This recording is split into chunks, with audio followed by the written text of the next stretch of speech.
All right, we're gonna test this electric generator, meaning it charges with electric here, 120 volts in, and it can output voltage. All right, now it should be available voltage. This is what I have here. I have this ammeter style multimeter. All right, now when checking on a system that has live power, all right, or live voltage, amperage, don't ever use continuity or resistance, because that actually puts power through this circuit. You don't want to do that. So we're going to keep it on 600 volts. And this one right here, this light actually works like that. You tap the, you press and hold that button right there, and that comes on. So this particular one says max 600 volts, max 600 amps. We can see that. All right. So I'm going to simply, I think on the leads, I think they twist off or they just come off. All right. So if you're familiar with the channel, when I was on my car excursions, I was using this battery to keep me warm and to, because I used my pressure cooker a few times. All right. So it doesn't matter which one you actually put it in. We want to get a reading either way. So I'm just going to stick one in there, stick one in there, although it maybe should give a negative reading. That's on amps, actually.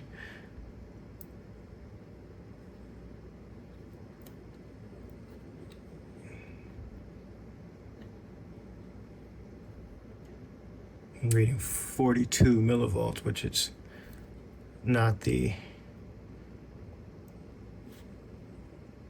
I don't want millivolts.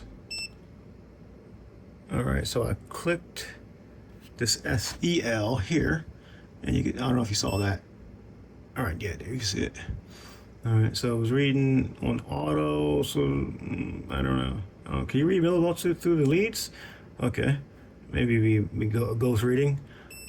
But right there, that's what we're getting out of that. We're getting 120 volts out of that one. So let's go to a smaller one.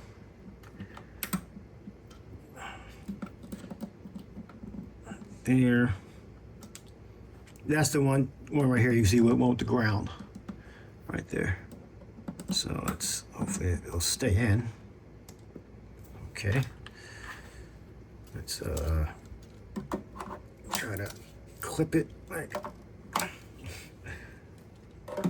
that. Can y'all see it? Yeah, I think I can see it. All right, I'll just hold them in. If it's not going to stay in, well, do it one.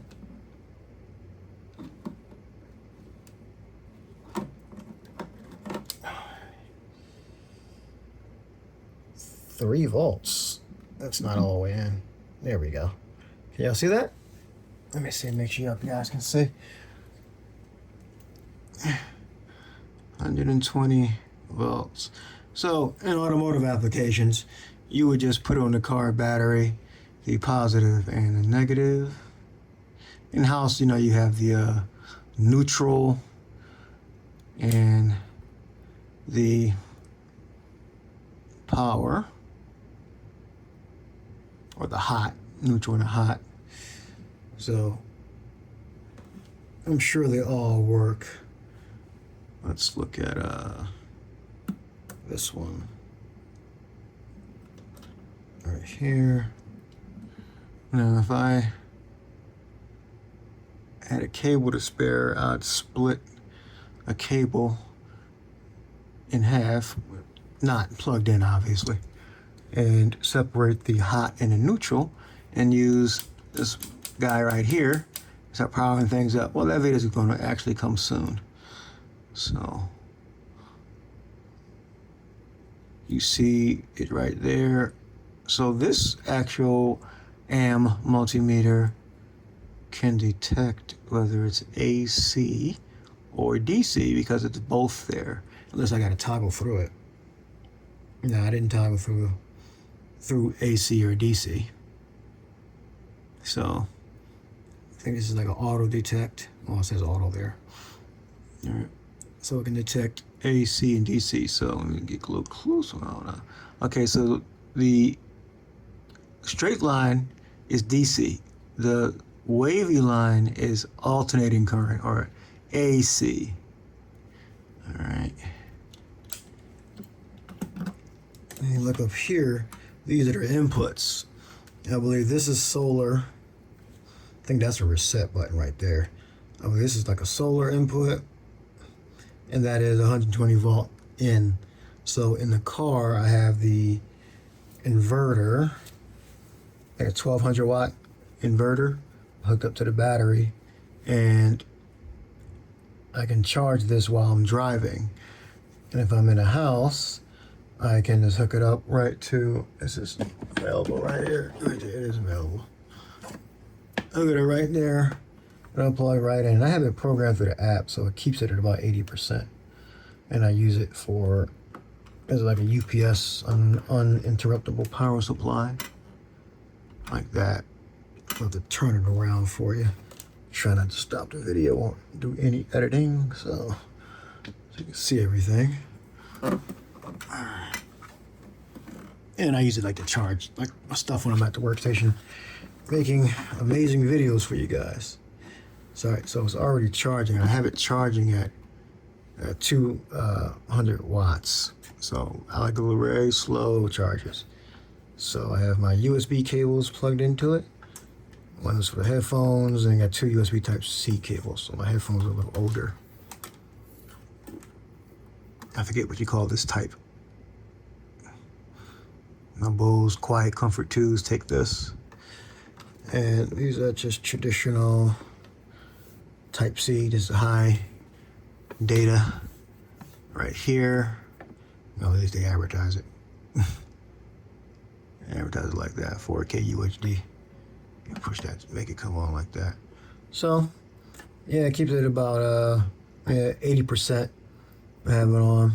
I'm gonna let it drain. I normally let it drain down to what was it, 30? No, 25%, something like that. Get you out. You don't need to charge. Get you guys back over there. All right. So, from my car adventures to my home. So, in my home, this acts as a uninterruptible power supply, right? Because it can continuously get power here until it programmed to drop down to a certain percentage, and then it starts to charge it. And these are outputs here. 1, 2, 3, 4, 5, 6. 6 outputs, and 2 of them have the neutral, because normally you have a neutral that normally represents higher amperage draw. So that has the ground, excuse me, has the ground. So that says that it's a higher amperage device. Input, overload protection, 20 amp max. Where is that? Let me see if you guys can see that. Can you see? All right. So these things are pretty cool. It's pretty cool. Kept me warm in the winter, and it'll keep me, I guess, with power. Well, not for long, but keep me with power during a power outage, thunderstorm or something, or snowstorm, knock the cables down. But then if they knock the cables down, then I won't probably have internet. So let's get one more go. Let's see, this is prop up a little bit. That snaps, something like that. it doesn't. Right, readjust and like stay up like that. No? Alright,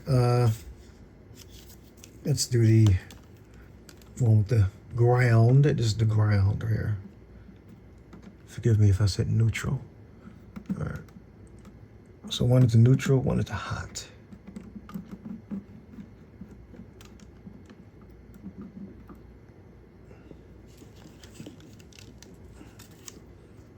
Come on. 120. Well, let's see if we switch. Oh, still works because they're all connected. Let's switch them around.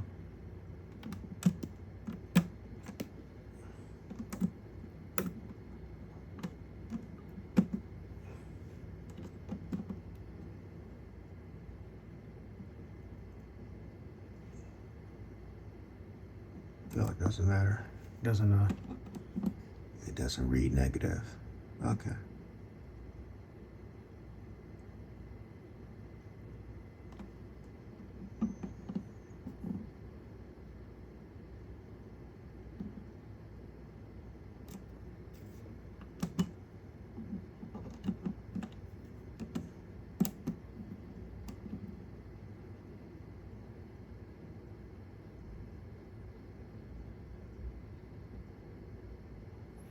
All right, 120 volts.